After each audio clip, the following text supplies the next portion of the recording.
Hello, I'm Karen Robbins. I'm the module leader for Business Analysis Tools. This module aims to develop students' analytical skills to enhance employment, in particular to help with the numeracy test given by most employers these days. Don't let the word numeracy put you off. So long as you engage with the module, you will succeed. Engaging in the module essentially means attending lectures, tutorials, and doing the set courseworks.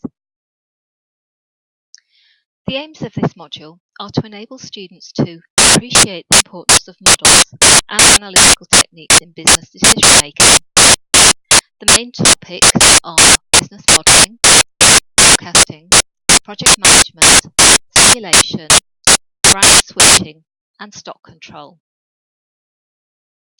As you can see here, and I'm sure you are aware, there is a problem with graduates not having good numerical skills. Business analysis tools will definitely help you improve your numeracy skills and pass the numeracy test when applying for jobs. Each week there will be a 2-hour lecture, a 2-hour workshop, a short PowerPoint presentation with voiceover to help you understand the lecture, and previous student work to support your learning. The assessment for this module comprises of 50% examination and 50% coursework. In the examination, there are two sections, Section A and Section B. Section A is compulsory and has 4 multiple choice questions and 4 short answer questions. Section B has 4 longer questions which students must answer any 2. The coursework is divided up also. There are 4 individual assignments worth 5% each. You'll be given 5 days to complete the work, and it's a typical exam question which should take no more than 2 to 3 hours to do. The individual or paired assignment changes year on year and is worth 20%. A further 10% will be allocated to engagement of the module.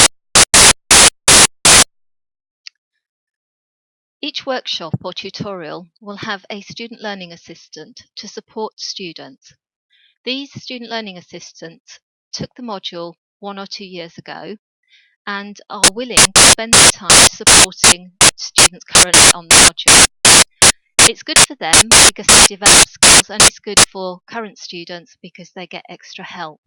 You can see that the student learning assistants were highly complimented last year by the majority of students. For example, they said, tutorials are great, having time to go through each topic in depth, and got help when needed within the 2 hours. The essays were really useful in helping to understand the topics. Einstein said, I never teach my students, I only provide the conditions in which they can learn. These are the results for the students taking the module last year, 2013-14.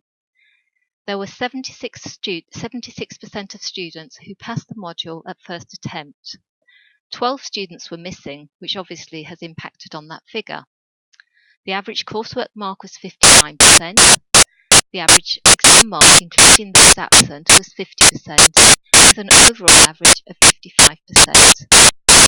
If you look at the chart below, you can see that 29% of students obtained 70% or above.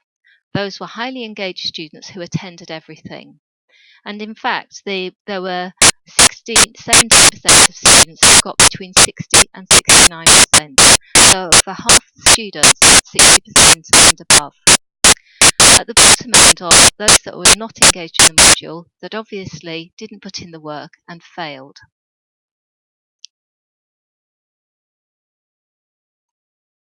Here is my module feedback for this year. As you can see, I got 4.24 for that's good for explaining things, 4.37 for being enthusiastic about what I'm teaching, and 3.88 for making the subject interesting. On average, these 3 are above the university average and also the business school average. I always look at student feedback for ways to improve in the module. The reason we have a 2-hour tutorial is because students commented that they did not have enough time to complete the tutorial exercises.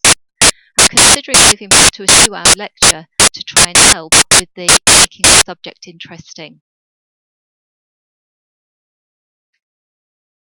This is the other feedback we get as module leaders, which shows all scores bar question 2 were over 4. 4 out of 5, meaning the module runs very well. The question 2 is the module is well organised and running smoothly. This surprised me, so I did ask the students what they meant by this.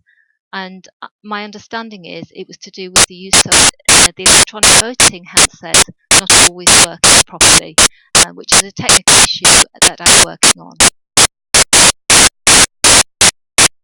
Here are some of the qualitative remarks made by students on the module feedback questionnaire.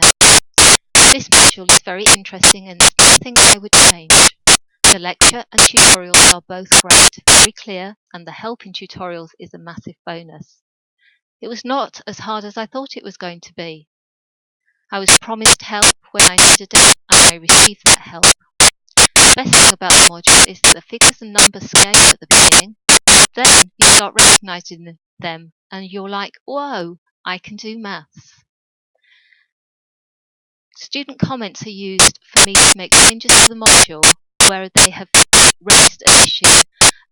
2 our tutorials came about as a result of student comments, and I'll be moving back to 2 hour lectures as a result of students saying they thought that 1 hour was not enough time. And finally, this is a doing module. The more you practice, the better you will perform. Students need to work consistently throughout the module, and you're given a few small assignments set at regular intervals on typical exam questions.